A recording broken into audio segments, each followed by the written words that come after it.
Good morning student. बाल साधना शिक्षण संस्थान की ऑनलाइन क्लासेस में आपका स्वागत है। कल वाले वीडियो में अपन ने पी ब्लॉक एलिमेंट में पढ़ा था फास्फोरस के अपर रूप। फास्फोरस के 3 अपर रूप अपन ने पढ़े थे। श्वेत फास्फोरस यानी सफ़ेद फास्फोरस, लाल फास्फोरस और काला फास्फोरस। इनकी प्रॉपर्टी अपन ने पढ़ी थी, इनकी स्ट्रक्चर अपन ने पढ़ी थी। काला फास्फोरस के 2 अपर रूपों के रूप में पाया जाता है, अल्फा काला फास्फोरस और बीटा काला फास्फोरस। इतना कल वाले वीडियो में अपन ने डिस्कस किया था। और लास्ट में मैंने आपसे एक क्वेश्चन पूछा था कि यानी सफ़ेद फास्फोरस और लाल फास्फोरस में क्या अंतर होता है। तो कई स्टूडेंटों ने तो केवल सफ़ेद फास्फोरस का लिखा है, कईयों ने लाल फास्फोरस का लिखा है, कईयों ने एक जगह सफ़ेद का लिख दिया, एक जगह, यानी कंपैरिजन करके बताना है। मैंने कंपैरिजन पूछी है, इनका वैसे नहीं पूछा है कि सफ़ेद फास्फोरस क्या होता है, लाल फास्फोरस क्या होता है। तो आपको कंपैरिजन करके बताना। कई स्टूडेंटों ने सही भी लिखा है एक साथ में कि सफ़ेद फास्फोरस जो होता है इसमें गार्लिक स्मेल आती है, यानी लहसुन जैसी गंध आती है, जबकि लाल फास्फोरस जो होता है वो गंधहीन होता है। सफ़ेद फास्फोरस को वायु में खुला छोड़ने पर, यानी इसकी प्रकृति जो है वायु में खुला छोड़ने पर आग पकड़ लेता है, जबकि लाल फास्फोरस नहीं पकड़ता है। श्वेत फास्फोरस की प्रकृति विषैली होती है, जबकि लाल फास्फोरस की प्रकृति विषैली नहीं होती है। तो इस तरह से आपको अंतर लिखने थे। यानी इसकी स्ट्रक्चर की बात करें तो यानी P4 के रूप में एक चतुष्फलक की इकाई के रूप में इसकी स्ट्रक्चर होती है, जबकि लाल फास्फोरस में P4 की कई इकाइयाँ बहुलकीकृत होकर के इसकी स्ट्रक्चर का फॉर्मेशन करती हैं। तो इस तरह से आपको इनके अंतर बताने थे, ठीक है। बाकी मोस्टली स्टूडेंट ने आंसर सही दिया है, थैंक यू। अब देखिए, आज अपन बात करेंगे फोस्फीन की, यानी ये तो हो गई फास्फोरस के अपर रूप। फास्फोरस का जो हाइड्राइड है, हाइड्राइडों में अपन ने पहले देखा था कि फास्फोरस जो हाइड्रोजन के साथ क्रिया करके जो हाइड्राइड बनाता है, उस हाइड्राइड का नाम क्या है, फोस्फीन है। ये जो फोस्फीन है, इस फोस्फीन को कैसे बनाते हैं, क्या इसकी प्रिपरेशन मेथड है, क्या इसकी प्रॉपर्टी हैं, क्या इसकी स्ट्रक्चर है और क्या इसके यूजेज हैं, ये वाली बात अपन आज वाली वीडियो में डिस्कस करेंगे। तो फर्स्ट ऑफ ऑल अपन बात करते हैं, यानी फोस्फीन जो है इसके बनाने की विधियों की बात करते हैं। बनाने की विधियाँ, यानी कौन कौन सी विधियों के द्वारा फोस्फीन का निर्माण किया जाता है। तो पहली विधि है कि कैल्शियम फोस्फाइड जो है उसके जलीय अपघटन द्वारा, यानी कैल्शियम फोस्फाइड सूत्र क्या होता है, Ca3P2, यानी यहाँ पर +2 यहाँ पर -3, सूत्र क्या हो जाएगा, Ca3P2 कैल्शियम फोस्फाइड। इसका जब जल अपघटन करवाया जाता है, मतलब जल के साथ जब क्रिया करवाते हैं, तो किसका निर्माण होता है, कैल्शियम हाइड्रोक्साइड का निर्माण होता है। कैल्शियम जल के साथ क्रिया करेगा, क्या बनाएगा, कैल्शियम हाइड्रोक्साइड बनाएगा, प्लस किसका फॉर्मेशन होता है, फोस्फीन का फॉर्मेशन होता है। तो इस विधि के द्वारा अपन क्या कर सकते हैं, फोस्फीन का निर्माण कर सकते हैं, यानी कैल्शियम फोस्फाइड जिसका सूत्र होता है Ca3P2, उसका जलीय अपघटन करवाएंगे तो किसका निर्माण हो जाएगा, फोस्फीन का निर्माण हो जाएगा। अब इसी कैल्शियम फोस्फाइड की यदि अपन अभिक्रिया डाइल्यूट हाइड्रोक्लोरिक अम्ल HCl डाइल्यूट लेंगे, इसके साथ अभिक्रिया करवाएंगे तो निर्माण होगा, कैल्शियम क्लोरीन के साथ क्रिया करेगा, कैल्शियम क्लोराइड बनाएगा, प्लस फोस्फीन का निर्माण हो जाता है। तो यानी एक तो अपन जल अपघटन के द्वारा कैल्शियम फोस्फाइड के, एक डाइल्यूट HCl के द्वारा अपन रिएक्शन करवा करके कैल्शियम फोस्फाइड के द्वारा किसका निर्माण कर सकते हैं, फोस्फीन का निर्माण कर सकते हैं। दूसरी विधि जो है वो है प्रयोगशाला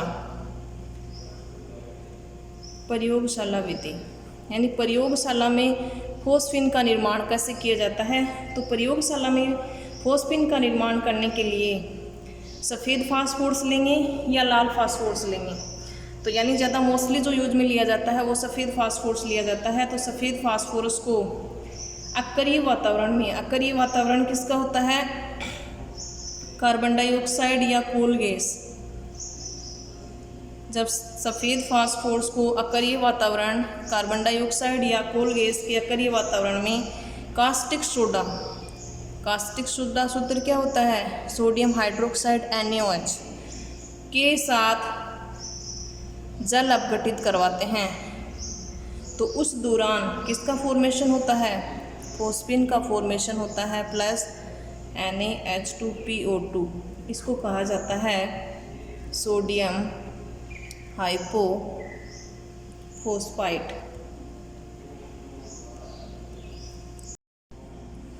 यानी सफ़ेद फास्फोरस अकरीय वातावरण में कास्टिक सोडा NaOH, उसका जलीय विलयन ले लो या जल के साथ उसका अपन गर्म करेंगे तो गर्म करेंगे तो किसका निर्माण हो जाएगा, फोस्फिन का निर्माण हो जाएगा प्लस सोडियम हाइपोफॉस्फाइट का निर्माण हो जाएगा। तो ये रिएक्शन भी बहुत बार पूछी जाती है। क्या होता है जब सफ़ेद फास्फोरस की क्रिया CO2 के अकरीय वातावरण में कास्टिक सोडा के जलीय विलयन के साथ करवाई जाती है या कास्टिक सोडा के जलीय विलयन के साथ गर्म किया जाता है, तो यानी मेन प्रोडक्ट जो है वो किसका निर्माण होगा, फोस्फिन का निर्माण होता है। तो ये हो गई प्रयोगशाला विधि जिसके द्वारा किसका निर्माण किया जाता है, फोस्फिन का निर्माण किया जाता है। अब ये जो फोस्फिन है ये शुद्ध अवस्था में, यानी इसके अंदर कोई अशुद्धियाँ नहीं घुली हुई हों, प्योर है, तो उस अवस्था में ये अज्वलनशील होता है।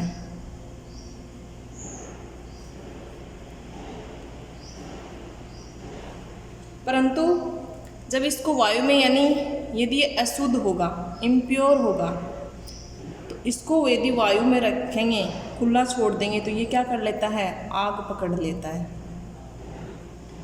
शुद्ध अवस्था में तो क्या होता है, अज्वलनशील होता है, लेकिन ज्वलनशील कब होगा, यानी जब इसको वायु में खुला छोड़ देंगे ये आग पकड़ लेगा। इसका मतलब ये जो फोस्फिन है ये क्या है, इम्प्योर है, इसके अंदर इम्प्योरिटीज़ मिक्स की हुई हैं, यानी इम्प्योरिटीज़ हैं वो घुली हुई हैं, जिसके कारण ये क्या कर रहा है, आग पकड़ रहा है। और वो जो इम्प्योरिटी ज़्यादातर घुली हुई होती हैं वो होती हैं P2H4 या फास्फोरस की अशुद्धियाँ उपस्थित होती हैं। इन अशुद्धियों को दूर करने के लिए ये जो अशुद्ध फोस्फिन है, इस अशुद्ध फोस्फिन की क्रिया करवाई जाती है हाइड्रोजन आयोडाइड, उसके अंदर इसको डाला जाता है। यानी अशुद्ध फोस्फिन जो कि क्या है, ज्वलनशील है, वायु में खुला छोड़ते ही आग पकड़ लेता है। शुद्ध जो होता है वो अज्वलनशील होता है। तो अशुद्ध जो फोस्फिन है उसको HI के अंदर अवशोषित किया जाता है, यानी इसकी क्रिया इसके साथ करवाई जाती है। तो इस दौरान क्या हो जाता है, फोस्फोनियम आयोडाइड का निर्माण हो जाता है, यानी इसका नाम होता है फोस्फोनियम आयोडाइड। इसका निर्माण हो जाता है। फिर इस फोस्फोनियम आयोडाइड की क्रिया पोटेशियम हाइड्रोक्साइड के साथ करवा दी जाती है। तो इस दौरान पोटेशियम आयोडाइड का फॉर्मेशन हो जाता है, प्लस जल का फॉर्मेशन हो जाता है और प्लस फोस्फिन का निर्माण हो जाता है। और ये फोस्फिन होता है, ये शुद्ध होता है और ये आग नहीं पकड़ता। यानी शुद्ध फोस्फिन जो कि अज्वलनशील होता है और अशुद्ध जो होता है वो क्या होता है, ज्वलनशील होता है, क्योंकि इसके अंदर इम्प्योरिटीज़ घुली हुई होती हैं। वो इम्प्योरिटीज़ होती हैं P2H4 या P4 की होती हैं। उनको दूर करने के लिए क्या करते हैं, वो जो अशुद्ध फोस्फिन है उसकी क्रिया किसके साथ करवाते हैं, हाइड्रोजन आयोडाइड के साथ करवाते हैं। किसका निर्माण हो जाएगा, फोस्फोनियम आयोडाइड का फॉर्मेशन हो जाएगा, जिसकी क्रिया आगे किसके साथ करवाएंगे, पोटेशियम हाइड्रोक्साइड के साथ करवाएंगे। तो किसका फॉर्मेशन हो जाएगा, पोटेशियम आयोडाइड का फॉर्मेशन हो जाएगा, प्लस जल का फॉर्मेशन हो जाएगा, प्लस फोस्फिन का निर्माण हो जाता है। तो दो इसकी बनाने की विधियां हो गई। शुद्ध है यानी प्योर है तो क्या करेंगे, यानी ज्वलनशील होगा या नहीं होगा। इम्प्योर है तो उसको प्योर कैसे बनाएंगे, किसके साथ रिएक्शन करेंगे। इसके बाद अपन देखते हैं इसकी स्ट्रक्चर। जैसे अपन ने देखी थी NH3 की स्ट्रक्चर, अमोनिया की संरचना, वैसी स्ट्रक्चर जो है वो PH3 की होती है, क्योंकि PH3 में केंद्रीय परमाणु क्या है, फास्फोरस है। फास्फोरस के बाह्यतम कोश में कितने इलेक्ट्रॉन है, 5 इलेक्ट्रॉन है। कितने हाइड्रोजन के साथ बंध बनाता है, 3 हाइड्रोजन के साथ में। जिनके भाइतम कोष में कितने इलेक्ट्रॉन हैं, एक एक इलेक्ट्रॉन का संचय कर लेता है। तो फास्फोरस का अष्टक तो क्या हो गया, पूर्णपूरित हो गया। हाइड्रोजन का अष्टक कभी पूर्णपूरित नहीं होता है, इसके भाइतम कोष में हमेशा 2 इलेक्ट्रॉन रहते हैं। तो ये इलेक्ट्रॉन जो है बंध बनाने की प्रक्रिया में भाग नहीं लेते हैं, ये क्या कहलाते हैं, लोन पेयर के इलेक्ट्रॉन। और इन्हीं लोन पेयर के इलेक्ट्रॉन की उपस्थिति के कारण केंद्रीय परमाणु में संकरण का प्रकार तो sp3 है। बंध कोण का मान 109 डिग्री 28 मिनट होना चाहिए, लेकिन इन लोन पेयर की उपस्थिति के कारण बंध कोण का मान घट जाता है, यानी घट करके 109 डिग्री 28 मिनट से कम हो जाता है। तो मैं बात करती हूँ अब, यानी ये जो pH3 है, बंध कोण का मान 109 डिग्री 28 मिनट से कम है, कारण हो गया लोन पेयर की उपस्थिति। आकृति किस प्रकार की होती है या संरचना की यदि बात करूं तो वो ही NH3 की आकृति के समान इसकी संरचना या आकृति क्या होती है, पिरामिडीय होती है। ठीक है, अब मेरा आपसे क्वेश्चन है, NH3 और pH3 दोनों में से किसमें बंध कोण का मान अधिक होता है और क्यों। ये क्वेश्चन पहले भी डिस्कस किया हुआ है कि हाइड्राइडों में बंध कोण का क्रम क्या होता है, किस में यानी ज़्यादा होता है बंध कोण का मान और किस में कम होता है, वहाँ अपन ने डिस्कस किया था। तो इसका आंसर आपको कमेंट बॉक्स में लिख करके बताना है कि NH3 और pH3 जो है, इन दोनों में बंध कोण का मान किस में ज़्यादा होता है और किस में कम होता है। होता दोनों में ही 109 डिग्री 28 मिनट से कम है, कारण है इनमें केंद्रीय परमाणु के ऊपर लोन पेयर की उपस्थिति के कारण। यदि सारे के सारे बॉन्ड पेयर होते तो बंध कोण का मान कितना होता, 109 डिग्री 28 मिनट। ठीक है, अब यहाँ से जो दूसरा क्वेश्चन पूछा जाता है, दूसरा क्वेश्चन कौन सा है कि यानी एक तो है फोस्फोनियम आयन और एक है pH3। यानी pH3 है, लोन पेयर के इलेक्ट्रॉन दे दिए, उपसय संयोजक बंध का निर्माण कर लिया, एक प्रोटॉन के साथ जुड़ जाता है, क्या बना लेता है, फोस्फोनियम आयन का निर्माण कर लेता है। तो फोस्फोनियम आयन और pH3 फोस्फीन दोनों में बंध कोण का मान किस में अधिक होगा और क्यों होगा। तो यानी pH3 में तो अपन ने अभी देखा है, pH3 में लोन पेयर के इलेक्ट्रॉन है, 3 हाइड्रोजन इसके साथ जुड़े हुए हैं, बंध कोण का मान कितना होता है, केंद्रीय परमाणु में संकरण का प्रकार sp3 है, बंध कोण का मान कितना होता है, 109 डिग्री 28 मिनट से कम हो जाता है, कारण है एक लोन पेयर की उपस्थिति। ठीक है, अब मैं बात करती हूँ pH4+ आयन की, फोस्फोनियम आयन की। तो pH4+ में बंध कोण का मान pH3 से ज़्यादा आएगा या कम आएगा। तो फर्स्ट ऑफ ऑल अपन देखते हैं, फास्फोरस भाइतम कोष में इलेक्ट्रॉन कितने हैं, 5 हैं, इसके 5 हैं। हाइड्रोजन प्रत्येक के कितना होता है, एक एक, तो 4 के कितने हो गए, 4। अब ऊपर कितना पॉजिटिव चार्ज है, प्लस का 1 है, तो क्या कर देंगे, माइनस का 1 कर देंगे।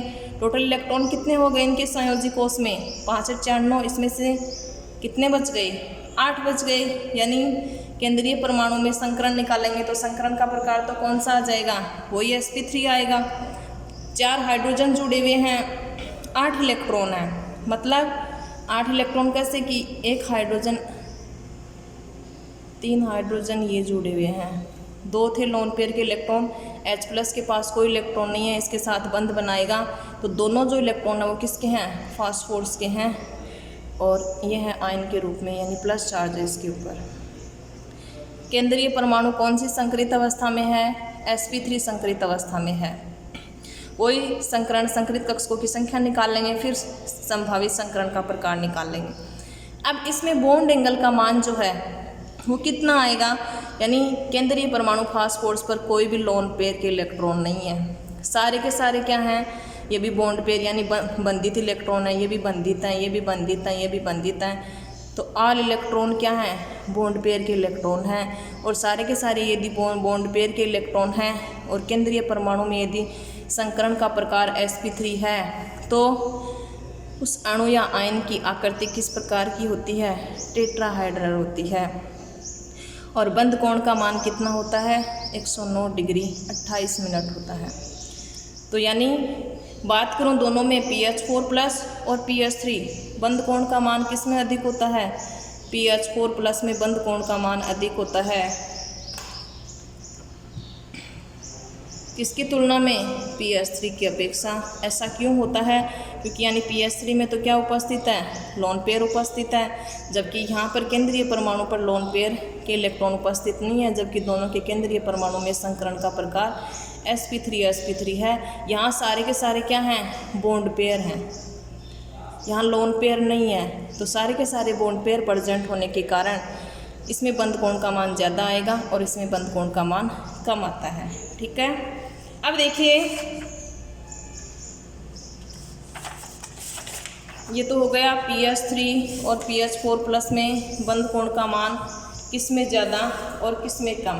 अब अपन देखते हैं फोस्फिन के गुणों की बात करते हैं, इसकी प्रॉपर्टी क्या है। PH3 के गुण, PH3 के गुण में यानी रंग की बात करें, यानी रंग जो होता है इसका रंगहीन होता है। गंध की बात करें तो गंध जो है वो सड़ी मछली जो होती है उसके समान अत्यंत विषैली गैस जो है, यानी इसमें से विषैली गैस जैसी गंध आती है, जैसे सड़ी हुई मछली हो उसके समान गंध आती है। अब जल में यदि अपन PH3 फोस्फिन को घोलें तो ये आंशिक रूप से घुलनशील होता है, यानी अलग विलेय होता है। अगली प्रॉपर्टी की यदि बात करूं कि फोस्फिन का जलीय विलयन प्रकाश की उपस्थिति यानी सनलाइट में यदि रख दिया जाए इसका जलीय विलयन, तो उस उपस्थिति में ये अपघटित होकर के लाल फास्फोरस का निर्माण करता है प्लस डाईहाइड्रोजन का फॉर्मेशन करता है। तो ये हो गई इसकी प्रॉपर्टीज, यानी कलर PH3 का रंगहीन होता है, गंध जो होती है वो सड़ी मछली के समान अत्यंत विषैली गैस के समान इसमें गंध आती है। जल में ये आंशिक रूप से विलेय है। इसका जलीय विलयन जो है प्रकाश की उपस्थिति में क्या होता है? विघटित होकर के लाल फास्फोरस और डाईहाइड्रोजन का निर्माण कर देता है। अब मैं बात करती हूँ इसके यूजेज की, यानी इसका उपयोग। फोस्फिन के क्या क्या उपयोग हैं? तो फोस्फिन का पहला उपयोग जो है वो धूमपट में किया जाता है, धूमपट बनाने में। अगले उपयोग की बात करूं तो कैल्शियम कार्बाइड और कैल्शियम जो फोस्फाइड है, कैल्शियम कार्बाइड और कैल्शियम फोस्फाइड जो हैं इनके पात्रों को छेदित करके समुद्र में फेंक दिया जाता है और फिर इससे गैस उत्पन्न होकर के जलने लगती है, जो कि एक संकेत का कार्य करती है। इस दौरान यानी जो धुआं निकलता है उसी को क्या बोला जाता है? धूमपट। इसलिए इसका उपयोग किस में किया जाता है? धूमपट बनाने में किया जाता है। तो ये हो जाएंगे फोस्फिन के यूजेज हो जाएंगे। अब अपन बात करते हैं फोस्फिन के, तो हो गई बनाने की विधियाँ हो गई, इसकी स्ट्रक्चर हो गई, इसकी प्रॉपर्टी हो गई, इसके यूजेज हो गए। अब अगला जो टॉपिक है अपना वो है फास्फोरस के halide, halides of phosphorus. Phosphorus के हैलाइड, तो फास्फोरस जो है वो दो प्रकार के हैलाइड बनाता है, एक ट्राई हैलाइड और दूसरा पेंटा हैलाइड। क्योंकि 15वें वर्ग के तत्वों के ऑक्सीकरण अंक, सामान्य ऑक्सीकरण अंक +3, +5, -3 होते हैं और फास्फोरस जो है दोनों ऑक्सीकरण अंक में स्थायी है, +5 में भी स्थायी है क्योंकि इसमें क्या उपस्थित है? रिक्त D कक्षक उपस्थित है।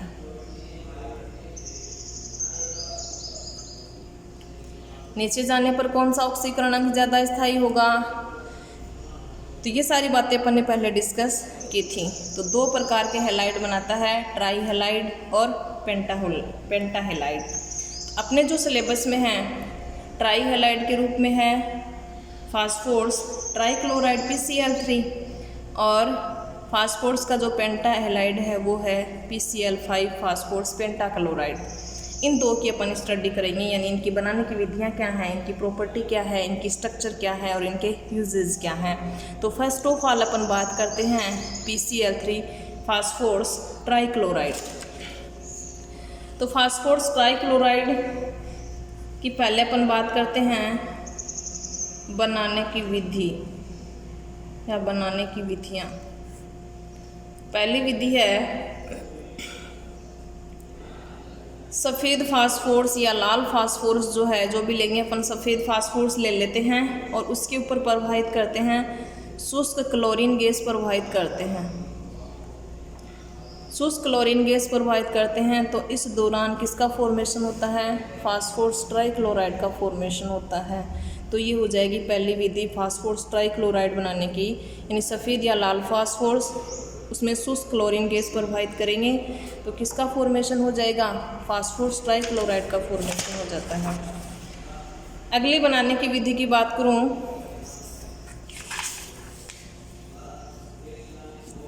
अगली जो बनाने की विधि है सफ़ेद फास्फोरस जो है, इस सफ़ेद फास्फोरस की क्रिया करवाती हूँ थायोनिल क्लोराइड के साथ। सूत्र होता है SOCl2, ये होता है थायोनिल क्लोराइड। थायोनिल क्लोराइड इसके साथ जब क्रिया करवाई जाती है तो फास्फोरस ट्राइक्लोराइड का फॉर्मेशन होता है प्लस सल्फर डाइऑक्साइड का फॉर्मेशन होता है प्लस सल्फर मोनोक्लोराइड। सूत्र S2Cl2, ये होता है सल्फर मोनोक्लोराइड, इसका फॉर्मेशन होता है। तो ये दूसरी विधि है फास्फोरस ट्राइक्लोराइड बनाने की, यानी सफ़ेद फास्फोरस की क्रिया करवाई जाती है। जब थायोनिल क्लोराइड के साथ करवाएंगे तो इस दौरान किसका फॉर्मेशन हो जाएगा? फास्फोरस ट्राइक्लोराइड का फॉर्मेशन हो जाता है प्लस सल्फर डाइऑक्साइड का फॉर्मेशन हो जाता है और सल्फर मोनोक्लोराइड का फॉर्मेशन हो जाता है। तो ये तो हो गई फास्फोरस ट्राइक्लोराइड बनाने की विधियाँ। एक PCl5 का तापीय अपघटन जब करवाते हैं, तापीय अपघटन जब करवाएंगे तो भी PCl3 का फॉर्मेशन होता है प्लस Cl2 का फॉर्मेशन होता है। अब मैं बात करती हूँ इसकी प्रॉपर्टी की, गुण की। पहली प्रॉपर्टी की बात करूँ तो ये एक रंगहीन तेलीय द्रव के रूप में होता है, यानी कोई कलर नहीं होता, ऑयली इन नेचर होता है, लिक्विड फॉर्म में होता है। दूसरी प्रॉपर्टी की बात करूँ, नमी की उपस्थिति में ये जल अपघटित हो जाता है, यानी नमी उपस्थित है वातावरण में तो क्या उपस्थित है? जल उपस्थित है। तो उस स्थिति में ये नमी की उपस्थिति में जल अपघटित हो जाता है H3PO3 फास्फोरस अम्ल, ऑर्थो फास्फोरस अम्ल का निर्माण करता है प्लस HCl का फॉर्मेशन करता है। तो कई बार यहाँ से भी क्वेश्चन पूछ लिया जाता है कि PCl3 जो है वो नमी की उपस्थिति में धूम बनाता है, इसका कारण क्या है? क्योंकि इस स्थिति में किसका फॉर्मेशन होता है? HCl का फॉर्मेशन होता है और यही HCl जो है वो धूम का फॉर्मेशन करता है। तो PCl3 का जल अपघटन करवाएंगे, किसका फॉर्मेशन हो जाता है? हाइड्रोक्लोरिक अम्ल का फॉर्मेशन हो जाता है प्लस H3PO3 का फॉर्मेशन हो जाता है। अगली प्रॉपर्टी की बात करूं, यानी PCl3 जो है इसकी स्ट्रक्चर वही जैसे NH3 की होती है, PH3 की होती है, पिरामिडीय संरचना होती है, केंद्रीय परमाणु का संकरण वही sp3 होता है, वो बंधकोण का मान 109 डिग्री 28 मिनट से कम होता है और लोन पेयर की उपस्थिति के कारण ये किसकी तरह बिहेव करता है? लुईस क्षार की तरह बिहेव करता है, अर्थात इसका व्यवहार किसकी तरह होता है? क्षार की तरह होता है। तो ये हो गई इसकी प्रॉपर्टी। अब अपन बात करते हैं इसके यूजेस की, यानी इसका उपयोग। तो अनेक कार्बनिक यौगिकों के निर्माण में PCl3 का उपयोग किया जाता है, जैसे एल्किल हैलाइड, एल्किल क्लोराइड जो है उसके निर्माण में इसका उपयोग किया जाता है, RCOCl, एल्किल एसिल क्लोराइड जो है इनके फॉर्मेशन में PCl3 का उपयोग है वो किया जाता है, यानी इनके निर्माण में। एल्किल क्लोराइड जो है सामान्य formula RCl, alkyl acyl chloride या एसिल हैलाइड, एसिल हैलाइड क्या होता है, RCOX होता है, X की जगह क्या है Cl। तो एसिल क्लोराइड के फॉर्मेशन में किसका उपयोग किया जाता है, PCl3 का उपयोग किया जाता है। तो आज मैं आपसे क्वेश्चन पूछने वाली हूँ, यानी ये हो गया फास्फोर्स का ट्राइक्लोराइड PCl3, इसके बनाने की विधि, इसकी प्रॉपर्टी और देन इसके यूजेज। कल अपन बात करेंगे PCl5 की, यानी उसकी प्रिपरेशन मेथड, उसकी प्रॉपर्टी और देन उसके यूजेज की क्या उसकी स्ट्रक्चर होती है। अब है आपके लिए आज का क्वेश्चन। आज का क्वेश्चन ये है, यानी PH3 जो है उसकी प्रकृति क्षार की होती है। एक क्वेश्चन तो मैंने पहले पूछ लिया था कि NH3 और PH3 दोनों में से बंध कोण का मान किस में अधिक होता है और क्यों। अगला क्वेश्चन जो है कि PH3 की जो प्रकृति है वो क्षारीय होती है, क्यों। अगला क्वेश्चन जो है वो मेरा आपसे ये है कि जब सफ़ेद